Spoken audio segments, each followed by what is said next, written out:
السلام علیکم۔ کہانی کارنر میں خوش آمدید۔ پیارے ویورز، آج پھر آپ کے لیے کسی کی زندگی پر بیتی ایک سچی کہانی لے کر حاضر ہوئی ہوں۔ چلیں اپنی کہانی شروع کرتے ہیں۔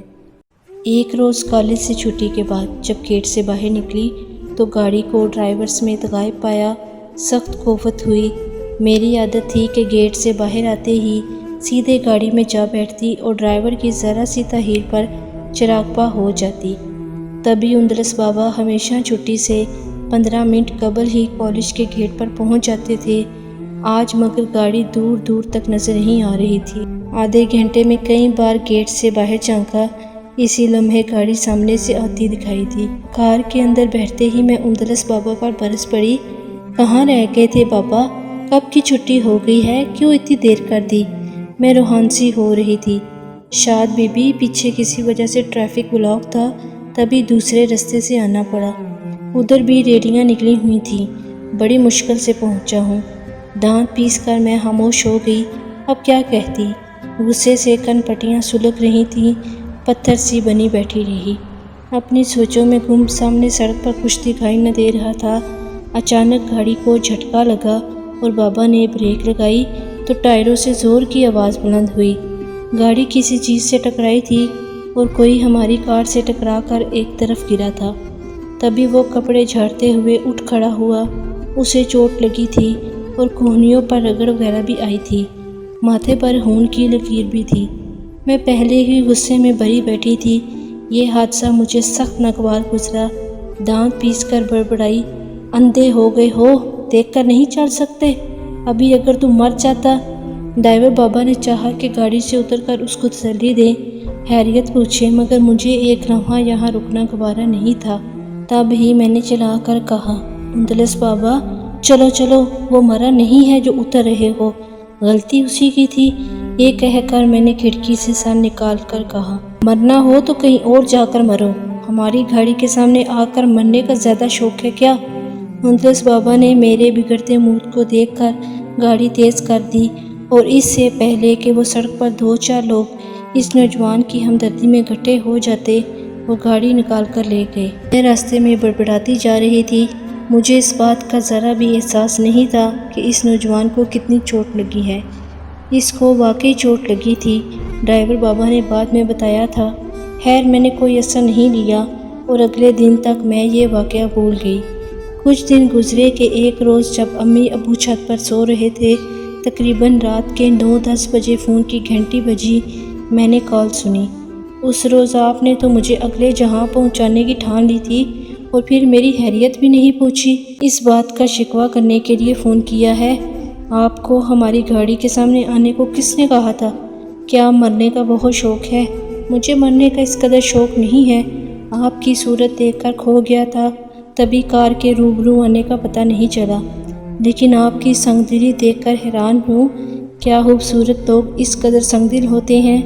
ایک لمحے کو تو سمجھی نہیں، تبھی یاد آ گیا کہ یہ وہی نوجوان ہے جو غلطی سے ہماری کار کے نیچے آتے آتے بچا تھا۔ دیکھ کر چلا کرو۔ یہ کہہ کر میں فون بند کرنے کو تھی کہ میرے کانوں میں آواز آئی، اللہ نے اچھی شکل دی ہے تو اس پر اتنا گھمنڈ کرنے کی کیا ضرورت ہے؟ اللہ چاہے تو اس اچھی شکل کو بدصورت بھی کر سکتا ہے۔ اس کی بےہودہ گفتگو سن کر اور غصہ آیا اور میں نے فون بند کر دیا۔ ذرا دیر بعد پھر گھنٹی بجی۔ اب کی میں نے ریسیور اٹھا کر نیچے رکھ دیا اور جا کر لیٹ گئی۔ ذہن سلگ رہا تھا۔ رات میں دیر تک کروٹیں بدلتی رہی۔ صبح بیدار ہوئی تو سر میں ہلکا ہلکا درد تھا، طبیعت بوجھل سی تھی۔ جی چاہا کالج نہ جاؤں، تبھی امی کمرے میں آ گئیں اور بولیں، شاداب آج کالج مت جاؤ، تمہارے چچا دبئی سے آ رہے ہیں، ان کے لیے کچھ تیاری کرنا ہے، سامان بھی خریدنے جانا ہے۔ نہا دھو کر میں تیار ہو گئی اور ناشتے کے بعد امی نے مجھے لسٹ پکڑا دی کہ میں اندلس بابا کے ساتھ جا کر یہ سامان لے آؤں۔ میں نے لسٹ پر نظر ڈالی۔ گھر کے قریب ہی جنرل اسٹور تھا۔ میں نے بابا سے کہا یہیں رک کر کچھ سامان لے لیتے ہیں، باقی بازار سے لے لیں گے۔ جوں ہی میں جنرل اسٹور پر پہنچی، بغیر سر اٹھائے لسٹ میں سے چیزوں کے نام بتانے شروع کر دیے۔ جب سر اٹھایا تو سامنے وہی لڑکا موجود تھا جو اس دن ہماری گاڑی سے ٹکرایا تھا۔ اس کے ماتھے پر زخم کا نشان تازہ تھا۔ اسے دیکھ کر میرا رنگ اڑ گیا۔ اس نے مسکرا کر سلام کیا۔ میں بغیر سلام کا جواب دیے فوراً ہی اسٹور سے اتر آئی۔ اس کی مسکراہٹ ایسی زہریلی اور طنز بھری تھی کہ میرا سارا وجود ہی سلگ اٹھا۔ تب ہی میں نے فیصلہ کر لیا کہ میں اس کے خلاف کوئی نہ کوئی ایکشن ضرور لوں گی۔ اگر اس نے دوبارہ مجھے فون کیا تو میں اس کی شکایت ابو سے کر کے اسے پولیس کے حوالے کر دوں گی۔ میں نے تمام خریداری صدر بازار سے کی اور جب گھر پہنچی تو امی کو انتظار میں پایا۔ انہوں نے کہا، جلدی سے مہمانوں والا کمرہ درست کر دو، وہ لوگ آنے والے ہیں۔ چچا چچی کی فیملی مختصر تھی، لیکن امی نے تو اتنا اہتمام کیا تھا جیسے کوئی بڑا کنبہ آنے والا ہو۔ امی کا اہتمام درست تھا۔ چچا چچی کے ساتھ ایک اور فیملی بھی آئی تھی۔ یہ لوگ دبئی سے ان کے ساتھ آئے تھے، اپنے کزن راحیل اور اس کی بہن سونو کے ساتھ۔ ان کو جانتی تھی، مگر ان کے ہمراہ انکل فدا کے بیٹے منصور اور اس کی بہن ماہم سے ملاقات پہلی دفعہ ہوئی تھی۔ ہمارے گھر میں رونق ہو گئی۔ راحیل ہنسمکھ اور شوخ قسم کا لڑکا تھا، جبکہ منصور اور ماہم پرتکلف اور لیے دیے رہنے والی تھی۔ انہوں نے کھانا کھانے کے بعد آرام کیا اور شام کو راحیل نے کہا، شاد گاڑی میں بیٹھو، سونو اور ماہم کو شاپنگ کروانی ہے۔ جوں ہی ہم گاڑی میں نکلے، اچانک ایک نوجوان سامنے آ گیا۔ وہ ہمارے بنگلے سے کچھ دور سڑک پر کھڑا تھا۔ اس بار بھی وہ بچ گیا۔ مجھے اتنا غصہ آیا کہ میرے آنسو نکل آئے۔ یہ وہی نامعقول شخص تھا۔ لگتا تھا کہ وہ اچانک نہیں آیا بلکہ صدیوں سے اسی جگہ ساکت کھڑا تھا۔ ہماری گاڑی کے نیچے آنے کے لیے وہ پتھر سا ہو گیا تھا۔ راحیل نے ڈرائیور سے کہا، بابا دیکھو کیا ہوا ہے۔ تبھی میں نے مجنوں کو گھورا۔ وہ کپڑے جھاڑتے ہوئے ہماری طرف دیکھ کر معنی خیز انداز میں مسکرا رہا تھا۔ وہ ڈھیٹ اپنی اس حرکت پر ذرا سا بھی پریشان نہیں تھا۔ یہ دوسری بار ہے، اللہ کی پناہ، اسے مرنے کا کتنا شوق ہے۔ اب تو میں ضرور اس کی شکایت کروں گی۔ غصے سے میری کن پٹیاں سلگ اٹھیں۔ ہمارے گھر مہمان موجود تھے۔ سوچا یہ جب جائیں گے تو اس کی خبر لوں گی۔ ماموں کا گھر قریب تھا۔ ان کا بیٹا امجد BA میں پڑھتا تھا۔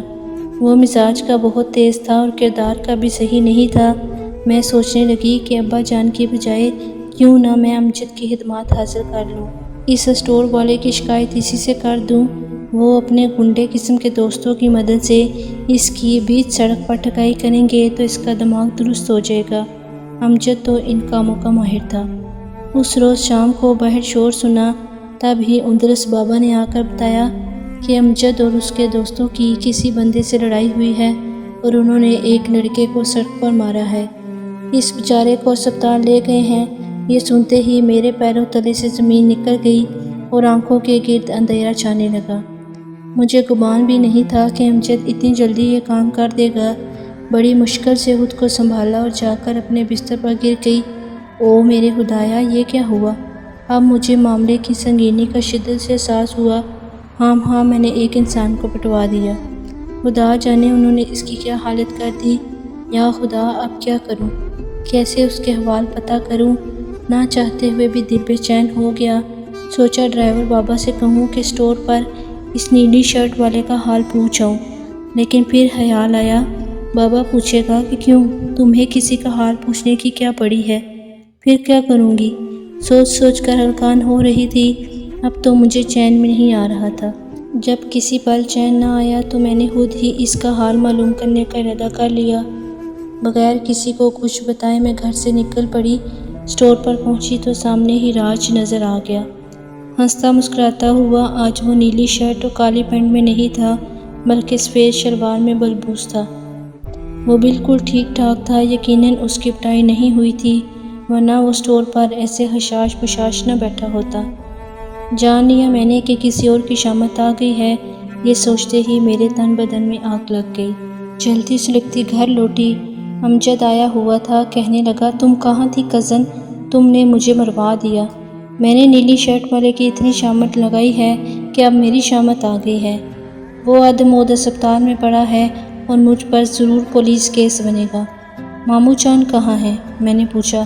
ابا جان پولیس سے معاملہ طے کرنے گئے ہیں۔ 1 لاکھ کا خرچہ پڑ گیا ہے۔ میں کیا کہتی، گم سم اور حیرت میں ڈوبی رہی۔ جس کو سبق سکھانا تھا وہ بھلا چنگا اسٹور پر بیٹھا تھا، جس کی شامت بلائی گئی تھی وہ جو مفت میں پٹ کا اسپتال پہنچ گیا تھا وہ بیچارہ کوئی اور تھا۔ اتفاق سے نیلی شرٹ اور کالی پینٹ پہن کر اسٹور پر آ گیا تھا۔ غلطی پر غلطی ہو رہی تھی، کتنا نقصان ہو گیا تھا۔ میں اندر سے سہم گئی تھی، لیکن امجد، میں نے اس کی جانب دیکھا، اسے کچھ بھی ملال نہیں تھا۔ وہ پرسکون سا بغور میرے چہرے کو پڑھ رہا تھا۔ اس کی چبھتی نگاہوں کے تیروں سے بچنے کے لیے میں پھر اپنے کمرے میں جا بیٹھی۔ میں نے ہاتھوں سے سر تھام لیا۔ یا اللہ، یہ کیا ہو رہا ہے؟ وہ رات میں نے کانٹوں پر بسر کی۔ تمام رات مجھے نیند نہیں آئی۔ اگلے روز کالج سے لوٹی تو پتہ چلا کہ ماموں اور ممانی امجد کا رشتہ لائے ہیں میرے لیے۔ حیرت اور دکھ سے میری آنکھوں میں آنسو آ گئے۔ دکھ اس بات کا تھا کہ ماموں نے میرا رشتہ اپنے آوارہ اور لوفر بیٹے کے لیے مانگا تھا، جبکہ ان کو پتہ تھا کہ میرے والدین کبھی بھی راضی نہیں ہوں گے۔ والدین نے صاف انکار کر دیا۔ اس پر امجد نے دھمکی بھجوائی کہ میں شاداب کو بدنام کر دوں گا، پھر دیکھنا کون اس کو بیاہنے آتا ہے۔ یہ سن کر امی اور ابو خون کا گھونٹ پی کر رہ گئے۔ ایسے میں ایک بیٹی کے باپ کو جو کرنا چاہیے انہوں نے وہی کیا۔ انہوں نے میرے رشتے کے لیے تگ و دو شروع کر دی تاکہ جلد از جلد وہ میرے فرض سے سبکدوش ہو جائیں۔ ماموں سے بھی شکایت کی گئی، لیکن وہ سب چکنے گھڑے تھے، ان پر کیا اثر ہونا تھا۔ یہ حالات راج کے حق میں بہتر ثابت ہوئے۔ اس نے اپنے والدین کو راضی کیا کہ وہ میرا رشتہ مانگے۔ ایک محلے دار کے توسط سے یہ لوگ ہمارے گھر رشتہ مانگنے آئے۔ راج کا گھرانہ مدتوں سے یہاں پر رہائش پذیر تھا اور تمام محلے دار ان کو بہت اچھی طرح جانتے تھے۔ والد صاحب کو اس خاندان کے بارے میں اچھی رپورٹ ملی اور لوگوں نے لڑکے کے بارے میں بھی بہت اچھی رپورٹ دی۔ والد صاحب نے ہر طرح سے اطمینان کر کے رشتہ منظور کر لیا اور میری منگنی راج سے ہو گئی۔ منگنی کے بعد راج نے مجھ سے فون پر رابطہ رکھا۔ تقریباً ہم روز بات کرتے تھے۔ اسے مجھ پر پورا بھروسہ تھا۔ وہ ملازمت کی تلاش میں تھا۔ کہتا تھا دعا کرو مجھے اچھی ملازمت مل جائے۔ ابو جان اسی تک و دو میں لگے ہوئے ہیں۔ یہ وہی راج تھا جسے میں نے پہلی نظر میں مسترد کر دیا تھا۔ وہ اب دل میں کر چکا تھا۔ اس نے میرے دل میں جگہ بنا لی تھی۔ اس سے فون پر باتیں کرتی رہتی تھی اور مجھے بھی بہت اچھا لگتا تھا۔ سوچتی تھی جس سے نفرت کرتی تھی، اللہ نے اسی کو جیون ساتھی بنا دیا ہے۔ کیسی انہونی ہو گئی ہے، اللہ کی قدرت ہے یہ بھی۔ ایک دن راج نے مجھے فون کیا۔ اس کا لہجہ ٹوٹا ہوا سا تھا۔ کہنے لگا، شاداب، برا مت ماننا، ایک بات کہوں؟ مجھے شک سا ہے کہ کہیں امجد سے تم نے کسی موڑ پر بے وفائی تو نہیں کی۔ یہ سننا تھا کہ میرے ہاتھ پاؤں کانپنے لگے اور فون ہاتھ سے چھوٹ کر گر گیا۔ میں نے بڑی مشکل سے خود کو سنبھالا اور فون بند کر دیا۔ سوچنے لگی، سچ کہتے ہیں ہر مرد شکی ہوتا ہے، پھر جب ایک پر شک مرد کے دل میں بیٹھ جائے تو یہ ناک کبھی نہ کبھی ضرور خوشیوں کو ڈھانس لیتا ہے۔ تھوڑی دیر کے بعد دوبارہ گھنٹی بجی۔ میں نے فون اٹھایا۔ میرا خیال درست تھا، یہ راج تھا۔ تم برا مان گئی ہو شاداب، مجھے معاف کر دو۔ میں نے تو یوں ہی بات کہہ دی تھی۔ آج تم بھی ایک عام مرد ثابت ہوئے۔ اگر کسی رشتے کی بنیاد جھوٹ پر رکھی جائے تو وہ آگے چل کر پائیدار ثابت نہیں ہو سکتا۔ بہتر ہے تم فوراً یہ رشتہ ختم کر دو، ورنہ آگے چل کر تمہارے لیے بہت مشکل ہو جائے گی۔ بہتر ہے تم فوراً یہ رشتہ ختم کر دو، ورنہ آگے چل کر تمہارے تانے میری زندگی برباد کر دیں گے۔ وہ بہت پریشان ہوا۔ پلیز شاداب، مجھے معاف کر دو۔ جو بات، جو وسوسہ میرے دل میں کھٹک رہا تھا، میں نے کہہ دیا ہے۔ تم میرے لہجے کی سچائی کو سمجھو، بس اتنا کہہ دو کہ یہ سب غلط ہے۔ تم سچ بات دہرا تو سکتی ہو۔ میں تم کو کوئی تکلیف دینا نہیں چاہتی، لیکن شک کی بنیادوں پر قائم رشتہ زیادہ دیر تک نہیں چل سکتا۔ خوشی سے تم کو منگنی کے بندھن سے آزاد کرنا چاہتی ہوں۔ ایسا کہتے ہوئے میں رو رہی تھی، تبھی میں نے فون رکھ دیا۔ اپنے کمرے میں آ کر خوب روئی۔ اس بات کے تقریباً آدھا گھنٹے بعد راج اور اس کے والدین ہمارے گھر آ گئے۔ اس کے والدین مجھ سے اپنے بیٹے کی جانب سے معافی مانگنے آئے تھے۔ بزرگوں کا بھلا کیا قصور، ان کا معافی طلب کرنا میرے لیے بڑی بات تھی۔ میں نے آنٹی اور انکل سے کہا مجھے شرمندہ نہ کریں۔ میں نے راج کو معاف کیا۔ اسی دن انہوں نے میرے والدین سے شادی کی تاریخ لے لی اور دونوں گھروں میں شادی کی تیاریاں ہونے لگیں۔ ہم چپکے تیاریاں کر رہے تھے۔ ماموں کے گھرانے سے کسی شرارت کا خدشہ تھا۔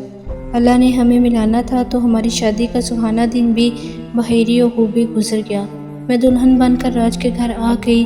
اللہ نے اس کا خواب پورا کیا اور مجھے بھی اس کے حسین خواب کی صورت میں تعبیر ایک اچھے شوہر کے روپ میں مل گئی۔ والد صاحب کے انتقال کے بعد چچا جان نے وطن واپس آنے کا فیصلہ کر لیا اور یہ لوگ دبئی چھوڑ کر پاکستان لوٹ آئے۔ انہوں نے ہمارے گھر کے نزدیک ہی بنگلہ لے لیا۔ راحیل کی ابھی تک شادی نہیں ہوئی تھی۔ ایک روز امی نے وجہ پوچھی تو چچی کے منہ سے بے اختیار نکل گیا کہ دراصل راحیل شاداب سے شادی کرنا چاہتا تھا۔ وہ ہم سے کہتا رہا مگر ہم سے کوتاہی ہوئی۔ ہم نے رشتہ مانگنے میں دیر کر دی اور شاداب کی شادی رات سے ہو گئی۔ اس وجہ سے راحیل نے ابھی تک شادی نہیں کی۔ وہ کہتا ہے شاداب جیسی لڑکی ملے گی تو شادی کروں گا۔ میں تو لڑکیاں دیکھ دیکھ ہار بیٹھی ہوں، اسے کوئی پسند ہی نہیں آتی۔ بھابی تم ہی شاد بیٹی کو کہو کہ وہ راحیل کو سمجھائے، شاید اس کے سمجھانے سے یہ شادی کر لے اور ہم اس کی خوشیاں دیکھ پائیں۔ ہمیں خبر نہ تھی کہ اسی وقت راج آ جائیں گے اور وہ چچی کی باتیں سن لیں گے۔ میں نے مڑ کر دیکھا، ان کے چہرے کا رنگ بدلا ہوا تھا اور وہ بے حس لگ رہے تھے۔ مجھے چچی کی باتوں پر ندامت ہوئی۔ میں نے آرزو کی کہ کاش وہ یہ باتیں نہ کہتی، اگر کہہ بھی دی تھیں تو کاش راج نہ سنتا۔ اس کے بعد وہ مجھ سے کھنچے کھنچے رہنے لگے۔ منہ سے کچھ نہ کہا لیکن میں سمجھتی تھی کہ ان کے دل میں کانٹا چبھ گیا ہے جو حلش بن کر ان کو بے چین رکھتا ہے۔ انہی دنوں شادی کے 6 سال بعد میں امید سے ہو گئی۔ انہی دنوں راج کا تبادلہ دوسرے شہر ہو گیا۔ وہ چلے گئے اور میں پیکنگ کرنے میں مصروف ہو گئی کیونکہ سامان کی پیکنگ کے بعد مجھے بھی ان کے ساتھ جانا تھا۔ پیکنگ کرتے ہوئے ایک روز مجھے چکر آیا اور میں لیٹ گئی۔ امی کو فون کیا کہ میری طبیعت خراب ہو گئی ہے، آپ آ جائیے اور مجھے اسپتال لے جائیے۔ ان کے گردے میں تکلیف تھی۔ چچی ان کو اسپتال لے گئیں اور راحیل کو میرے پاس بھیج دیا کہ تم شاداب کو اسپتال لے آؤ۔ اس وقت راحیل کے سوا اور کوئی نہیں تھا جو میری طرف آتا۔ راحیل نے اسی وقت گاڑی نکالی اور میرے پاس آ گئے۔ میں نے ڈھال پڑی تھی، اس نے سہارا دے کر گاڑی میں بٹھا دیا۔ اسپتال میں مجھ کو طبی امداد اور کچھ دوائیں دے کر رخصت کر دیا گیا۔ جب ہم گھر واپس لوٹے تو راج دروازے کے باہر انتہائی بے چینی کے ساتھ ٹہل رہے تھے۔ مجھے راحیل کی گاڑی سے اترتے دیکھا تو ان کا چہرہ متغیر ہو گیا۔ مجھے تو چکر آ رہے تھے اور راحیل نے مجھے سہارا دیا ہوا تھا۔ میں نے سادہ دلی سے شوہر کو بتایا کہ راج اچانک میری طبیعت خراب ہو گئی تھی۔ راحیل مجھے ڈاکٹر کے پاس لے گئے تھے۔ انہوں نے ماتھے پر بال ڈال دیے۔ تب راحیل پریشان ہو گیا۔ راج نے اسے گھر کے اندر آنے کا بھی نہیں کہا، تبھی وہ باہر سے ہی اللہ حافظ کہہ کر چلا گیا۔ جو ہی ہم گھر میں داخل ہوئے، راج نے میری طبیعت کے بارے میں بھی نہ پوچھا بلکہ وہ مجھ پر برس پڑے۔ مجھے پہلے ہی شک تھا، امجد نے غلط نہیں کہا تھا کہ تمہاری بیوی اور راحیل آپس میں شادی کرنا چاہتے تھے، مگر شاداب کے والدین نے ان کی آرزوؤں کو حق میں ملا دیا۔ میرے جاتے ہی تم اپنے پسندیدہ کزن کے ساتھ گھومتی پھرتی ہو۔ میں ان کا منہ دیکھتی رہ گئی، سمجھ نہ پا رہی تھی کہ یہ کیا کہہ رہے ہیں، جبکہ ہمارے درمیان سرے سے ایسی کوئی بات ہی نہیں تھی۔ میں نے اپنے جیون ساتھی کو سمجھانے اور یقین دلانے کی بہت کوشش کی کہ یہ محض ان کی غلط فہمی ہے، اپنے شک پر اپنے بچے کو قربان مت کرو۔ ان کی سمجھ میں کچھ نہ آیا۔ وہ امید کے اس پھول کو بھی اپنا نام دینے پر راضی نہیں تھے اور یہ ایک شریف اور بے قصور بیوی کے لیے کتنے بڑے صدمے کی بات ہو سکتی تھی جس نے اپنے شوہر کے سوا کسی سے کبھی محبت نہ کی ہو۔ وہ مجھے طلاق کی دھمکیاں دینے لگے۔ تب اپنی انسانیت کی تذلیل پر میں نے خود ان سے علیحدگی اختیار کر لی۔ میں نے سوچا جو شخص میرے بچے کو اپنا بچہ تسلیم کرنے پر تیار نہیں، مجھے اس کا سایہ بھی اب بچے پر نہیں پڑنے دینا، اور پھر میں نے ایسا ہی کیا۔ آج راج اپنے بیٹے کی صورت دیکھنے کو ترستا ہوگا اور میں اس کی صورت دیکھنے کو ترس رہی ہوں۔ شاید اسے کبھی غلطی کے احساس ہوا ہو۔ میرے والد صاحب نے کافی جائیداد چھوڑی تھی، سو مجھے کبھی مالی پریشانی کا سامنا نہیں کرنا پڑا، مگر میں سوچتی ہوں کہ جن عورتوں کے پاس گزر بسر کرنے کے وسائل بھی نہیں ہوتے اور ان کے شوہر ان کو محض شک کی بنیاد پر چھوڑ دیتے ہیں، ان پر کیا گزرتی ہوگی۔